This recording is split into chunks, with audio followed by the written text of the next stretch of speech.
This is the examination of the hidden human condition. You're listening to the Hidden Killers Podcast. This is the Hidden Killers Podcast with Tony Bruschi. We are talking with Siobhan Scott, psychotherapist and author, about the case against Bryan Kohberger. Kohberger's defense has a 37-day stay in the proceedings as of right now to take a great look at the grand jury that was convened and how it was convened and why it was convened and if there's any biases there. Also, very much questioning a lot of facts and pointing a lot of things out there that, I don't know, are I guess I would say, squirrel-ish. Look, squirrel! Ignore all these horrible things we're hearing. Squirrel! Oh, interesting. Siobhan, all that being said, them questioning the officers' training, as three of them that were involved in the case.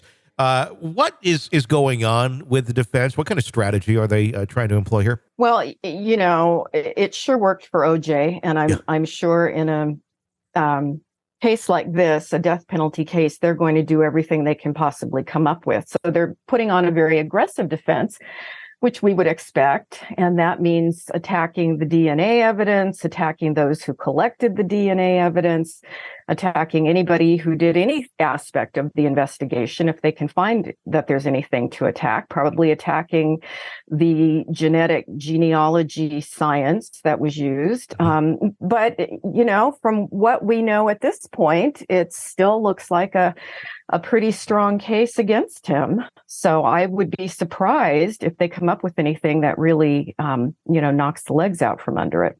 Is this a move of being efficient and providing a real vigorous defense, or is this more of a move of desperation? I think it's probably what any of us would want. I mean, it's hard to put ourselves in Kohberger's shoes, but I think if any of us were accused of a crime and we had a defense attorney, we would want to feel like they're doing everything they can possibly do. So it's probably people who are very dedicated to doing their utmost of what they consider their job to be. Sure.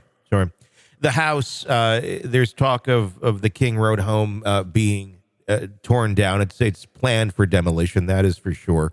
But as of the exact date of demolition, that's still a little bit up in the air as of this recording. What sort of value do you think having the house still standing when this eventually does come to trial?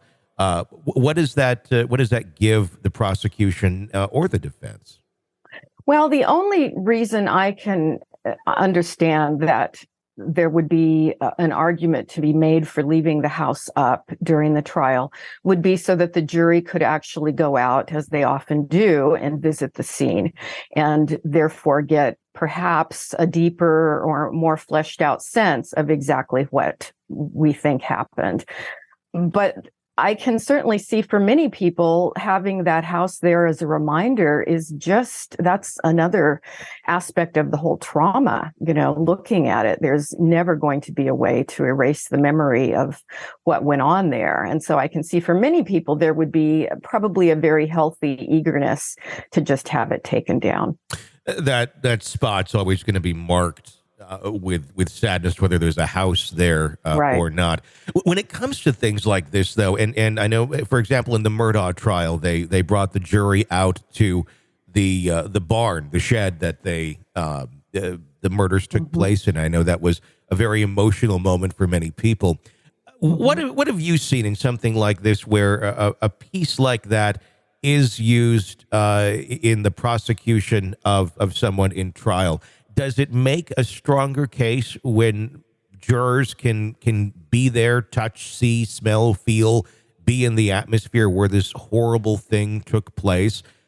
Does it connect? Does it do anything to prove that this is the person who did it, I guess? Or does it just make more of an emotional connection and make it that much more real in the minds of the jurors? Right. I think you nailed it with the word connect. It really does allow people to feel what happened in a way that perhaps just hearing about it doesn't have the same impact on them. But again, you're right. Do we think that this is going to add anything to the burden of proof when it comes to who was the perpetrator. Yeah. It's just why do we show autopsy pictures? I mean, it hits people in the gut. It makes it very real for them what happened. And so I think I can see why prosecutors like to do that. But on the other hand, I don't see how it's going to add to the burden of proof. Sure. Let's talk about the personality of Kohberger a little bit. We've learned that in 2014, there was an arrest for stealing from his own sister. His dad is the one who even told the police about him stealing his sister's cell phone. A lot of times you'd look at this and go, well, this seems kind of like something you'd kind of handle within your family and not necessarily get the police involved. What sibling stole from his sibling, give it back. Don't do that anymore. But obviously, police got involved in this struggle. What do you make of that and kind of the dynamics of that family, if this is something that he was actively doing in 2014? Right. Well, as I understand it, this was about the time when he had been using heroin and had been to rehab. And so I'm guessing there was a pattern of criminal type behavior going on. Often when people are using drugs like that, they steal from family members. And that's one of the hallmarks of somebody really has an addiction, when they stoop to stealing from their family members. That's really a red flag. So my guess is it's the kind of thing that a therapist would tell a parent to do, is if you see that kind of criminality, particularly from a mid to late adolescent, they need law enforcement intervention. They need to know that there are consequences for doing this sort of thing. And so it very likely could have been someone involved with the Kohberger family advised the father to make a police report. And that was part of the, we talk about when people hit bottom, sometimes they change. That's part of the hitting bottom process sometimes, is having an interaction with law enforcement like that. Do some people never hit bottom? Just some people just keep going and going and going. Yeah. Sometimes there is no bottom until somebody's dead or incarcerated. And even then, it's not enough for them to gain insight and to change. We do know different people have different capacities for change, and different people have different bottoms. For many people with a substance abuse problem, one DUI is enough. And the consequences of that are so severe, they stop drinking, they sober up, or they change their ways dramatically. And then you'll see people with, half a dozen DUIs, they've lost their license and they absolutely continue what their pattern is. So it's hard to know, but I'm a big believer, in families where you have substance abuse and that kind of criminal behavior, stealing or other things going on, that, getting law enforcement involvement can often be a wake-up call. And in that way, you're sort of bringing the bottom up, so someone may not have to slide so low in their addiction. Yeah, I mean, unfortunately, obviously, this allegedly went much further, down the road. It does provide, it seems, another glimpse into the family dynamics of Kohberger, his parents, and his sisters, who we've heard a little bit from here and there. We've heard specifically the rumors about at Thanksgiving, one of the sisters making the allegation that, hey, you drive the white Elantra, you're coming from that exact same area. How do we know you're not the person? And then the family kind of looking a little bit more into it. It makes you wonder if it makes you wonder how long the family kind of had their suspicions that maybe, Bryan is not always making the best of choices in his life. Yeah, definitely. And it sounds like even if the parents weren't completely aware, it does sound like perhaps a sister, at least there was a sister that worked in the mental health profession, and I would think she would be noticing some red flags. It also speaks to me of, you really had a fairly normal family. And so often we think monsters are always created by this horrible, abusive childhood or whatever. And we know that's often not true, that you can get really aberrant people come out of a home where basically they were well treated and how to explain that is where we go into the mysteries of the mind and why people veer off track developmentally so much. But there's absolutely nothing that would flag this family as a problematic family or, problematic parents. Everybody said they were lovely people, so it's going to be something we'll be deconstructing for quite some time.